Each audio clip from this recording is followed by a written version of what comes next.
रामकृष्ण हरी मित्रांनो, आपल्या व्हिडिओमध्ये तुमच्या सर्वांचे मनापासून स्वागत आहे। तर मित्रांनो, काल मी जो व्हिडिओ टाकला होता पत्री कधी काढायची का काढायची ते सांगतो म्हणून, त्या व्हिडिओला एक जाखंजुलेने कमेंट केली की काय कमेंट केली, म्हणला तू एवढं लय सांगतो आम्हाला, तर तुझा कोणता बैल हिंद केसरी झाला, कोणचा फायनलला राहिला, त्याने नीट काय आयडी बघितलीच नाही, नका बघू द्या। पण ह्यो काय करतोय, मोठ्यांच्या बैलांच्या गोट्या हातात धरतोय फॉलोअर्स वाढायसाठी आणि गोट्या चुळून फॉलोअर्स वाढवतोय। तर ह्याला सांगा, त्याच्यासाठीच व्हिडिओ बनवतोय मी। ही सगळे ना, ही वाकडवरून आलेलं बैल 4 वर्ष जुकाटात पण टाकलं ना त्याने, जोट काय ती बैलाला माहित नाही, चालायचं छकडीला काय माहित नाही। आणि त्या झाकण धुल्याला त्या सोट्याला माझं एकच सांगणे आहे, जो चोळतोय गोट्या तेव्हाच सोट्या, त्याला म्हणावं ह्यो 3 वेळा झोपलाय, 1 महिना पूर्ण व्हायचा आहे, तरी पण मालकाचं जी काम होतं ती 1 महिन्याच्या आत पूर्ण केलं मी ट्रेनिंग देऊन।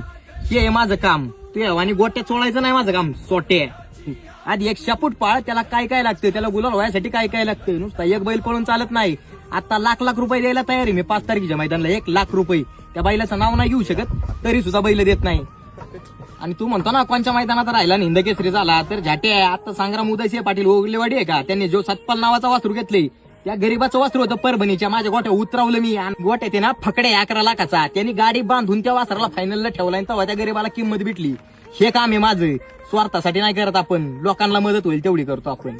त्या सोट्यापर्यंत ही व्हिडिओ पोचलीच पाहिजे, 4 बैलातला आहे तो, त्याला शेअर करा।